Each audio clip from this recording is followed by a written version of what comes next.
Hello and welcome to Total Health with Dr. Nick. My purpose is to inspire, empower, and motivate you to live longer, healthier, and more abundant lives. In this video, I want to talk to you about something that's probably the biggest thing in the news right now, and you all hear about it unless you live on some deserted island somewhere, and that is the coronavirus. And this is right now sweeping the world. In fact, like I said, it's the biggest thing out there right now. So what I want to do today is hopefully give you the best information I have possible, the most current, up-to-date information, what the CDC is literally saying today, and really say it in a way that's understandable, but not only that, to hopefully put you at ease, because I know a lot of you are afraid out there, a lot of you are running really scared and nervous, not knowing what to do, not knowing what to believe. So hopefully I can clear up a lot of the misconceptions and give you an idea of really what this whole thing is about, because I can see there's so many so-called experts out there in the media right now giving their information, and I'm going to give you a completely different take on this. My goal is not to tell you to go out there and wear masks and have sanitary gloves and use hand sanitizer on your hands all the time. I'm going to give you some practical information that will help you strengthen your body, because your body is a fortress. And as long as you strengthen your body, you are going to have the best chance of living a long, healthy life, but even more importantly at the moment, never getting the coronavirus. All right, so let's dive right into this. But before we do that, make sure you like, share, comment, subscribe, and make sure you click that little bell notification so you get notified each and every time I do a video. So let's go ahead and dive on into what exactly is this coronavirus. So according to the CDC on January 31st, 2020, this is the most cutting edge information, Health and Human Services Secretary declared a public health emergency. All right, so yes, there has been a public health emergency declared. Now, that doesn't mean that everybody's going to get the coronavirus. That doesn't mean everybody's a threat for the coronavirus, so please don't hear that. Officials have to take precautions like this, so that way they are making the public aware, okay? So, as of now, about 304 deaths have occurred in China, and only one has occurred outside of China. Now, as of now, in the United States, there's only been 8 reported cases and zero reported deaths from this. But important to understand, while person-to-person spread among close contacts has been detected with this virus, at this time, this virus is not currently spreading in the community in the United States. So that's a key thing for all of us here in the United States, and I can't speak for around the world because I don't have your statistics, but those of us in the United States, please understand, this is not a pandemic. This is not spreading like wildfire. This is not everywhere, and I'm not trying to minimize this, so please don't hear that.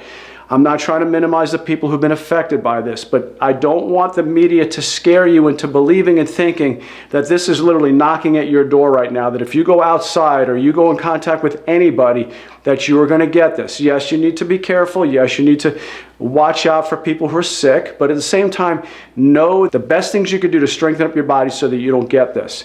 Next, what is an epidemic and what is a pandemic? So an epidemic is an outbreak of disease that attacks many people about the same time and may spread throughout one or several communities. All right, so people are getting it and it's starting to spread within communities. That's an epidemic. Now, a pandemic means that it's now starting to spread in greater communities, maybe even worldwide. So when an epidemic spreads throughout a large region or even worldwide, it is considered a pandemic. Now, a pandemic, once again, doesn't necessarily mean that something is life-threatening. It doesn't mean that this is something that if you get in contact with it, you're going to die immediately. That's not what a pandemic means. A pandemic just simply means that it's an illness that's gone outside that community and it's starting to hit larger areas and possibly even go worldwide. That's really the only difference between an epidemic and a pandemic. What is the coronavirus? Now, the coronavirus, and just so you know, the coronavirus has been around for a long time. This is not a new virus, but there are different strains of the virus. This is a new one, and you hear the word novel, that means new. But the coronavirus has been around for a long time. So coronaviruses are common in many different species of animals, including camels and bats. Rarely these coronaviruses can evolve and infect humans and then spread between humans. Recent examples of this include SARS and MERS. Now, SARS is something that we've heard of before. SARS, for many of you didn't realize this, was a coronavirus also. So this is not something that's new. Coronaviruses, like I said, been around for a while. SARS came around in 2003. Now that meant severe acute respiratory syndrome. MERS, that means Middle Eastern respiratory syndrome. So these are two diseases that are coronaviruses that came years ago, and obviously we survived those too. So once again, I'm not trying to minimize it. I'm just trying to show you that these are things that we've already fought off and were successful at. Next, in 2019, the novel new coronavirus, okay, so this is called 2019 nCoV. So this is the new version of it, and it's a little bit different, okay? Once again, this came from Wuhan, China. Okay, so that region of the world is where it originated from. It spread initially from people and patients who had an outbreak reportedly with some link to the seafood industry or also animal market, suggesting an animal to person transmission. Okay, so this was people that worked around seafood, worked around animals. They seemed to get this virus in the Wuhan area of China. Now, it has now also spread person to person, okay? However, a growing number of patients reportedly have not had exposure to animal markets, indicating person to person exposure is occurring. So we are seeing this now, and once again, this is what's making this different, is that it was only amongst animals, livestock, seafood. Now, it's spread to humans, and now we're starting to see a human-to-human spread. So why is this virus so dangerous? Well, this virus is dangerous is how it affects your respiratory system. It actually causes something called acute respiratory distress syndrome. Now, let me explain to you a little bit of how this works. Well, think of the lungs like a tree.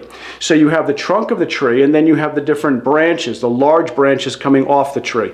And then from each one of those branches, you have smaller branches and so on, and then you have the leaves at the end. And what the leaves do, the leaves are the areas where the sun is creating the chlorophyll within the leaves, okay? And so the leaves really just create a larger surface area for the tree. Well, your lungs are the same way. You have the bronchioles coming down, and the bronchioles keep dividing and dividing and dividing until you get these little grape-like sacs here called the alveoli. And the alveoli are really where the oxygen exchange happens. So where you get carbon dioxide exchange and the oxygen exchange. So how that works is this. The alveoli right here, you can see there's actually a blood vessel that comes across here, and that blood vessel is bringing blood, deoxygenated blood, across the alveoli, and as it crosses the alveoli, the CO2 that's in the blood is released into the alveoli, which will then go into the total lung, which will go into the little bronchioles and then go out the trachea and then out through the nose, and you'll breathe out the CO2. But at the same time, what it's doing is letting oxygen in. So whenever you breathe oxygen in and it makes its way down to the alveoli, that's where the oxygen is going to cross the barrier here and get into the blood and then now be oxygenated blood. So now you've got deoxygenated blood turning into oxygenated blood, which then goes back to the heart to then be distributed throughout the body. So that's really how all that works. Now, as you can imagine, between the alveoli and the blood vessel here, it's a very, very thin gap. That gap is so thin, so tiny, that can actually allow very easy transmission of the oxygen and carbon dioxide back and forth across that membrane there. So it's very, very small. Now, what happens with the acute respiratory distress syndrome is there's a lot of inflammation in the body. The body has inflammation everywhere, and as you can imagine, it really starts to inflame the lungs, and when it does, it causes a lot of fluid buildup here. Fluid buildup can then block that transmission of the oxygen across there, but also, too, it could actually cause the alveoli to start to fill up with liquid also, and when it's filling up with liquid, obviously, you know, liquid and oxygen don't go very well. You can't breathe underwater too well. So that's really what's causing this. That's why it creates such a severe respiratory distress syndrome. Now, symptoms. Symptoms may not show up right away. In fact, many times a person could be asymptomatic for 2 to 5 days, no symptoms, yet still have this coronavirus, okay? But symptoms typically include fever, cough, and shortness of breath. We just explained why you can get shortness of breath as a result of that. Now, that doesn't mean necessarily run off to your doctor. So if you have this, it could mean you just have the regular flu or the regular common cold, things like that. And even if you do have shortness of breath, unless you're in a life life-endangering situation or life-threatening situation, that doesn't necessarily mean run off to your doctor or the emergency room. Now, why would I say that? Am I being irresponsible? No, it's just that you might not have it. You might have just a regular plain old flu, plain old cold. You then go to the hospital or the doctor's office where there are people with this, with the coronavirus. The next thing you know, you went there not having it and you leave with it. Okay, does that make sense? So that means that just because you have this, unless it's life-threatening, where you're really gasping for air or you're really having severe fevers, don't necessarily run off to the doctor, because it doesn't mean that you have it. Okay? So just so you know, there really isn't anything doctors can do to prevent this. There's no vaccine for this, okay? So there is currently no vaccine to prevent the 2019 coronavirus infection. The best way to prevent infection is to avoid being exposed to the virus. However, as a reminder, now this is the CDC guidelines, okay? This is what the CDC is saying to do. Always recommends everyday preventative actions to prevent the spread of respiratory viruses, including, okay, once again, CDC guidelines, Centers of Disease Control, washing your hands with soap and water, washing it for about 20 seconds, okay, so you want to give it some time. Number 2, avoid contact with people who are sick. Once again, you don't know if they have it or not, so maybe you want to avoid contact with them. Once again, this is the CDC guidelines. I'm going to give you my guidelines too in a little bit. Cover, cough, or sneeze with a tissue, so you want to make sure you cover your mouth, because these little droplets of mucus and basically sputum, whatever you want to call it, that you sneeze out and cough out, are then projected into the air. You can get infected up to 7 feet away from someone, so you don't have to necessarily hug them or touch them. You can get it because 7 feet away, that little mucus is flying when they sneeze or cough. Okay? Also, too, it can infect any mucous membrane. So, you can rub your eye, you can rub your ear, you can touch your mouth. Okay? You can get in anywhere there's a mucous membrane or a hole, you can get this virus in. So once again, I'm not telling you this to make you paranoid and make you worry that, oh my gosh, these bugs are everywhere. What am I going to do? They're all over the place. I can't touch anybody. I'm going to have to quarantine myself. I'm not telling you to do that, okay? I'm not telling you that at all. I'm going to give you, once again, you want to watch to the end, because I'm going to give you my recommendations of what to do to help your body get so strong that you're not going to get this, okay? The treatment. Also, too, there is no treatment for this. There's no vaccine. There's nothing they can give you for this. What they can do is this. They can give you things that reduce your symptoms. Now, if you are severe, I mean really severe, you have a compromised immune system already. So typically the people who are at risk of this are the very young and very elderly, or people who are just sick all the time anyway. Those are the ones who are at risk. So if you are that type, where you do always have some type of respiratory problem, then if you do have to go to the doctor, they may put you on a ventilator if you can't breathe properly, until what happens? Until your body beats this anyway. Your body's going to beat it anyway, but you want to make sure that if you are one of those categories, either very young, very old, or already have a very compromised immune system, that you are getting this checked out. They might need to put you on a ventilator once again, so that way you can, breathe. And that way you can breathe easily as your body is beating this, okay? Because it's going to beat it. Now, like I said, I'm not trying to minimize all this, but I want you to see a pattern here of our ability to fight things like this off. There's a pattern that I see every few years or so coming down the pike that I see our bodies having to go through and beat. But yet the mainstream media, and I'm not trying to make it sound like a conspiracy, but the mainstream media, the news, the Centers of Disease Control, the doctors on the news, people in social media, they whip everybody up into a frenzy that this is the end, that everybody's going to get this. But I want you to see a pattern here to show you, just to prove to you that we've gotten through this before. It's not our first rodeo. We've seen this before. We've got this, okay? You got this. You can fight this, right? Ready? How about the regular plain old flu? We get the plain old flu all the time, right? You get the flu all the time. People talk about, oh, this is going to be the worst year for the flu. We're going to have 35,000 deaths. Now understand, a lot of times when they talk about 35,000 deaths, there really wasn't 35,000 deaths. There might have been people who died of complications from the flu, or people who died of other things that weren't related to the flu, but they got lumped into that category. So there's a lot of things that get called the flu, but meanwhile really aren't the flu. Or someone has a heart attack while they have the flu, and they say, well, the person died from the flu. So understand, a lot of the statistics are skewed, and they're skewed for a reason, okay? So you want to be careful with that. But here's the other thing. We were all afraid when the avian flu came out, the bird flu, 1997, right? A long time ago. Over 23 years ago, the bird flu came out. And what happened? It came and went, okay? Came and went. We all survived it. West Nile virus, that was another one that everybody was worried about. 1999, the West Nile virus, oh my gosh, it's going to be the end. Everybody's worried about that one. Do you still hear about it anymore? No, it came and went. What about SARS? There's the one we were talking about earlier. Severe acute respiratory syndrome, 2002, 2003 also. Came and went, okay? Came and went. A lot of these things you see coming over from Asia and other parts of the world, everybody in the United States starts getting worked up about it, comes and goes. That's it. You know, not that any life isn't important. Please don't hear me say that. Not that any life isn't important.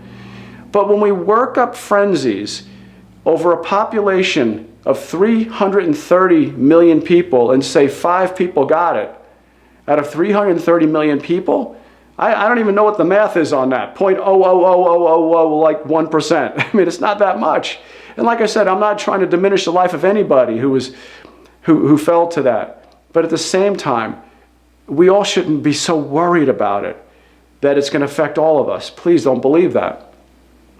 The swine flu, I remember that like yesterday. I remember that, people walking around through the airports. I was traveling around that time, and I'm looking at all these people walking around the airports going, why are they wearing masks? Why do they all have masks on? This is crazy. Oh, it's the swine flu? What's the swine flu? I ended up doing a seminar on that, and I was talking about how, you know, it wasn't even as strong as the regular flu, the flu, okay? But yet everybody was worked up about it. It was the swine flu. This was going to get everybody. So yet we all survived it. How about Ebola? That was another one. I mean, that one right there, everybody was worried about Ebola because we were worried about all the people coming from West Africa bringing it over, that Ebola, it just wipes out whole tribes, whole communities. Everybody dies from Ebola. They came and went. It was like a couple of months and that was it. We never heard about it again. I've not heard about it now since 2014. We're going 6 years ago. Where is it? Don't hear about it anymore. Okay? Zika virus. Oh my gosh, all these mosquitoes with Zika virus. We're all going to get Zika virus. Oh my God, I think I got Zika virus. You know, and people are like, oh my God, it's horrible. No, it came and went. It was another one that came and went, and now we have the coronavirus of 2019, 2020. Guess what? And once again, like I said, I'm not trying to minimize people who are victims of this, but at the same time, be vigilant, be careful, but don't stress about it. Don't work yourself up about it because, like I said, they come and go. Now, here's one thing I see a lot. Everybody's wearing these masks. I'm going to tell you straight, and this is what I found out looking this up because I was curious about this myself. Will a mask really protect anybody? And the majority of the masks will not. No, they will not at all. You know why? Because when you look at the mask, okay, the mask is a mesh. Okay, there is a mesh to it. Even though it looks pretty solid, I can't put my fingers through it. It's mesh. Okay, you're breathing through it, aren't you? So it's mesh. At the same time, the mask permeability is 50 micrometers. That's really tiny. The permeability of each one of those holes, okay, is 50 micrometers. Virus size is 125 nanometers. Okay, so the coronavirus is 125 nanometers. Now, the difference between a micrometer and a nanometer is that there's 50,000 nanometers in 50 micrometers. Okay?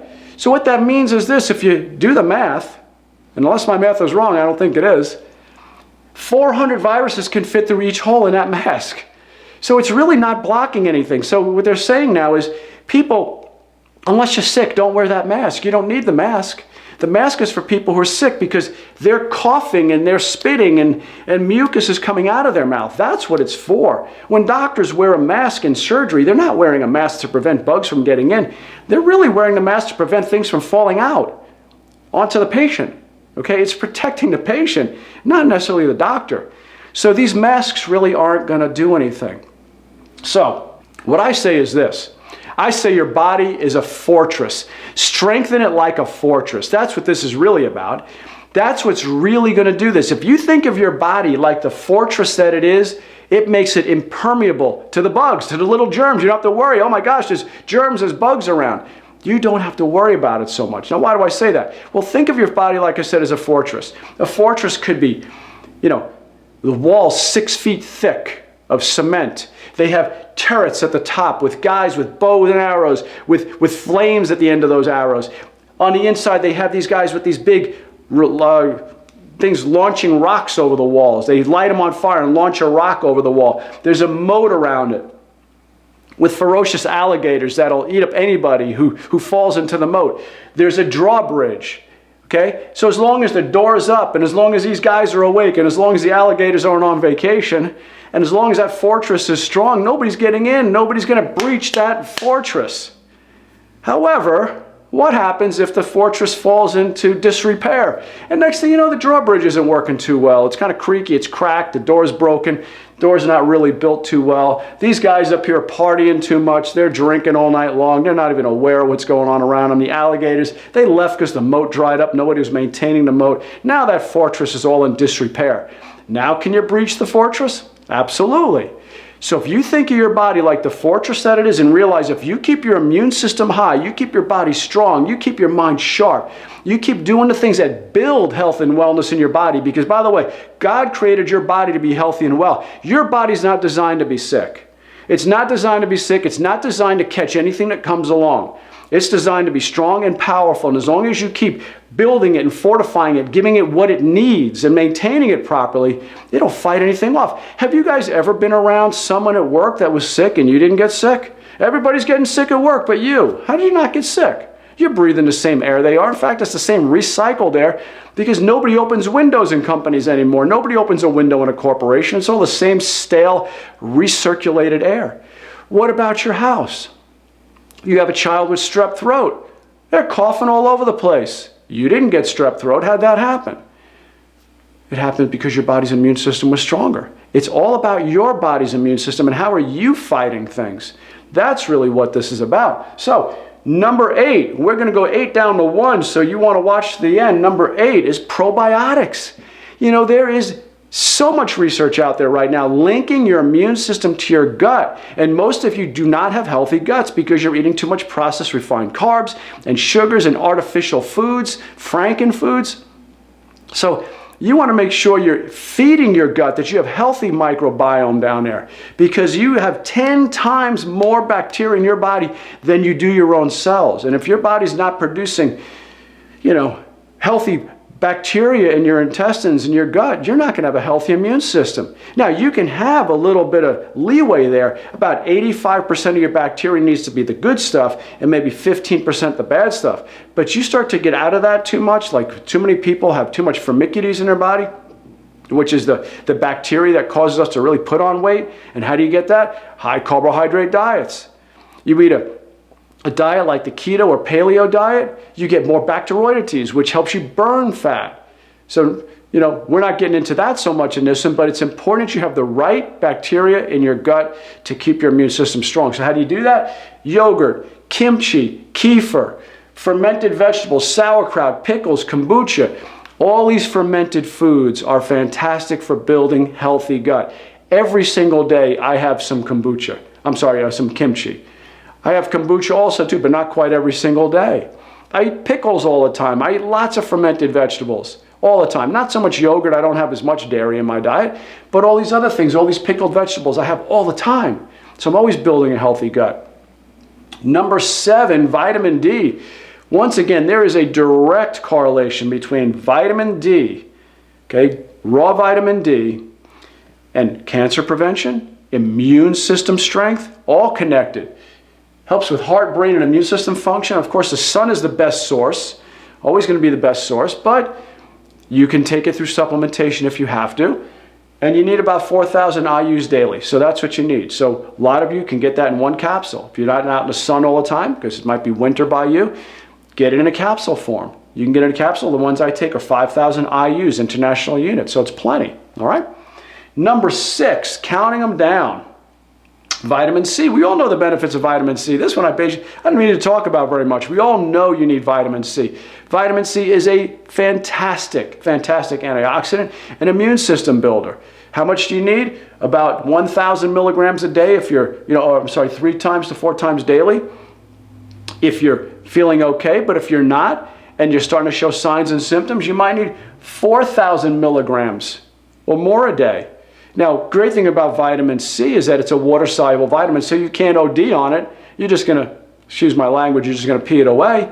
But load up on vitamin C, strengthen up that immune system. In fact, a lot of people who are on, cancer therapy, they use vitamin C intravenously because they know how powerful it is to fight cancer. Number 5 is something you probably never would have thought about, and maybe a lot of you have never had in your life, is chiropractic care. Now, why do I say chiropractic care? Is it because Dr. Nick is a chiropractor? No, not at all.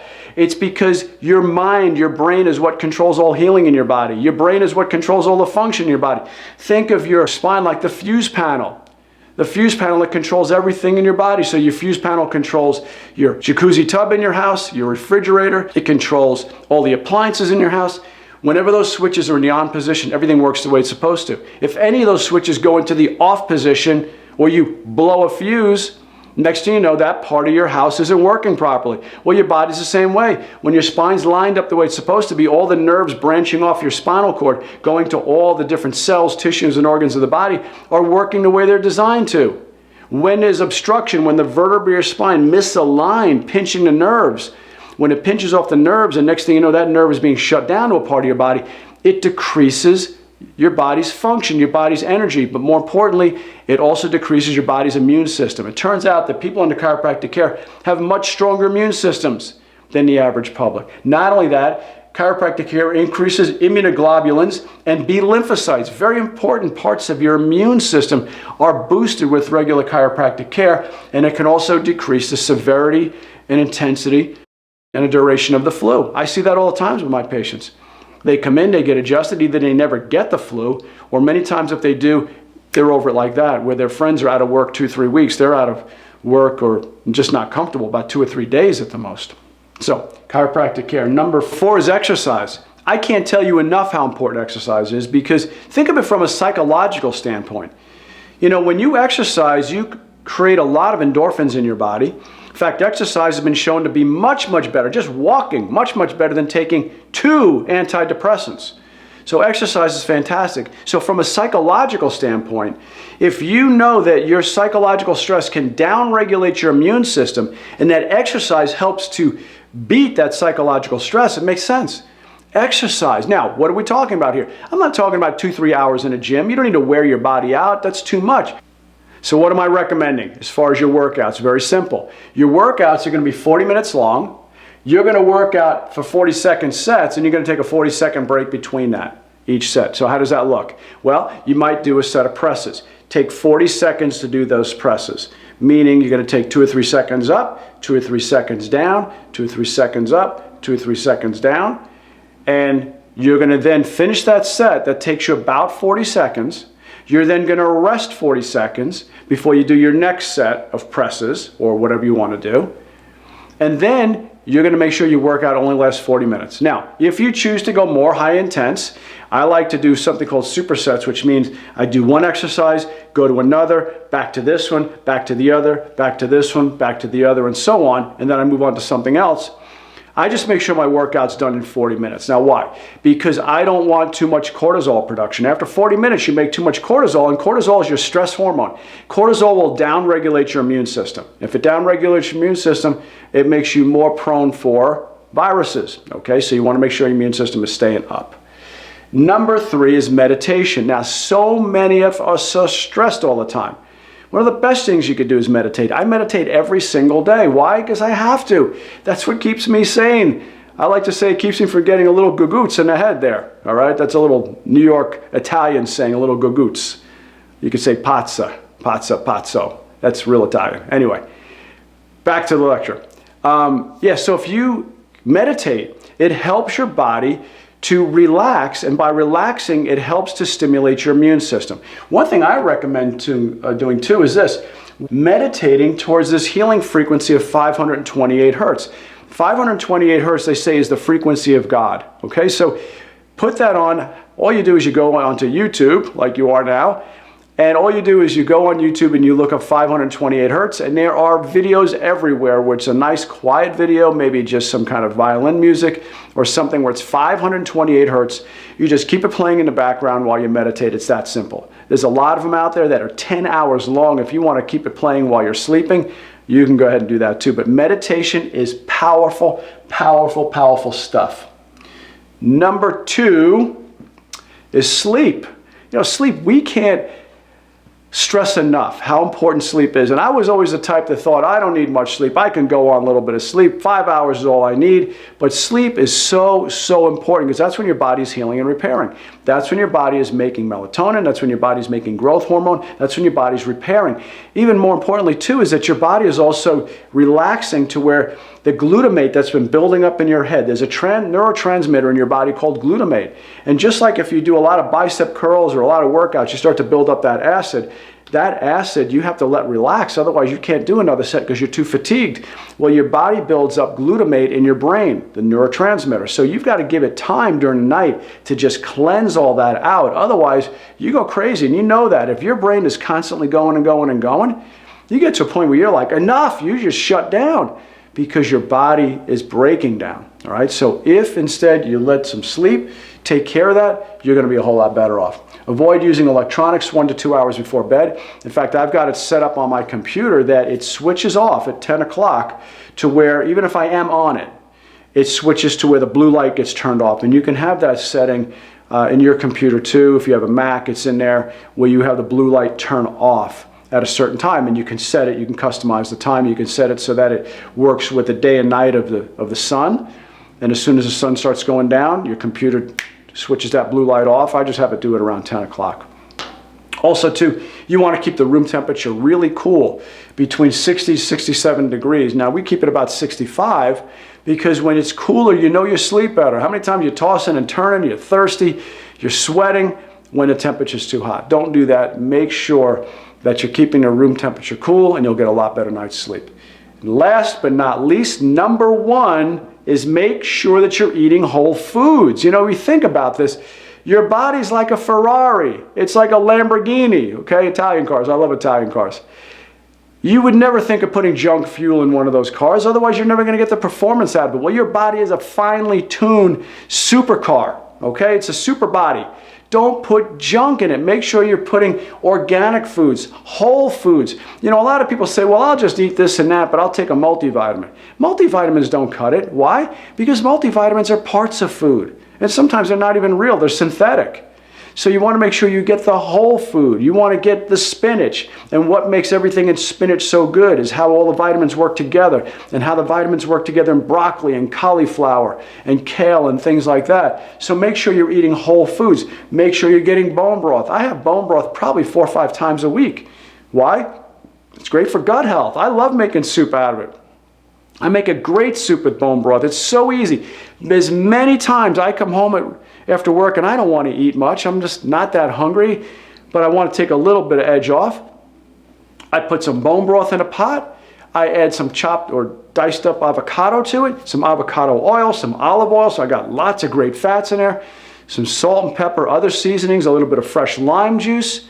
And if I want some protein, I chop up some chicken and I put it in there, and I make myself a nice cup of soup, and then I put it into this big cup that I have, and I just sit there and eat that, and that's it. I've got great quality proteins, great quality fats, bone broth, great for the gut. And once again, we talked about the gut earlier, how important that is for overall immune system health.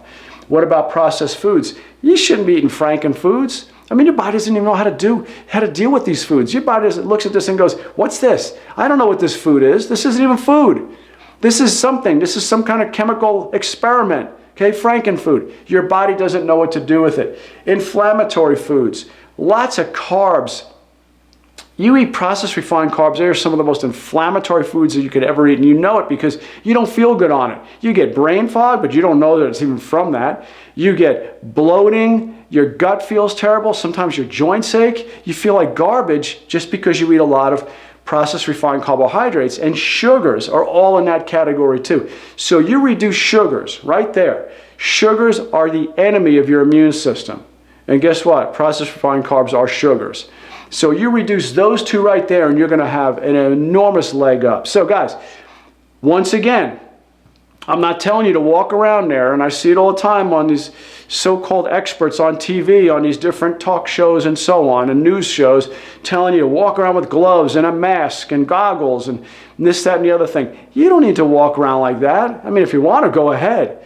But I'm telling you, strengthen up your immune system. You know, I have a saying in my office that my patients always, who ask me about this, I'll say, listen, if you want to be wealthy, do you study the poor people or do you study the wealthy people? Well, obviously the answer is you study the wealthy people because you want to know how to be wealthy. You want to know what they're doing.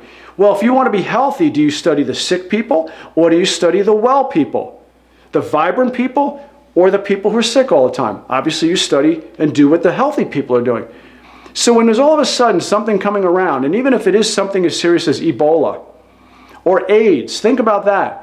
How many people get AIDS, they get the virus, but they don't ever get the illness? How many people have ever been around and they get, they're around in a tribe or some area that has Ebola, but they don't get it? So my question is, how did they not get it? What were they doing right? How did they strengthen up their body to fight it off? So you don't have to walk around in fear and walk around with a mask and gloves and hand sanitizers all the time, that you're cleaning your hands up. Just understand your body was created by God to be a fortress, to be healthy and well. And if you do these things I recommend, keeping your body healthy with all 8 of these things, you've got the best chance of being healthy. And that's really what it's all about. Living your full life potential the way God created you, not to be walking around in fear. That's really not what it's about. Now, I'm not telling you to be irresponsible and not be vigilant, okay? But what I am telling you is just don't walk around in fear. Walk around strong, knowing that your body has the ability to fight things, okay? Anyway, I love and appreciate you. Make sure you like, share, comment, and subscribe. And don't you go anywhere. If you like this video, make sure you check out my other ones over here. You'll love those too. Anyway, this is Dr. Nick. I love and appreciate you. Have a blessed day. And for those of you who are interested in knowing more about my keto course and getting in the best shape of your life, check out the link below to my keto course. See if it's a fit for you. And let's help you get in the best shape of your life. Anyway, this is Dr. Nick. Have a blessed day. Bye-bye.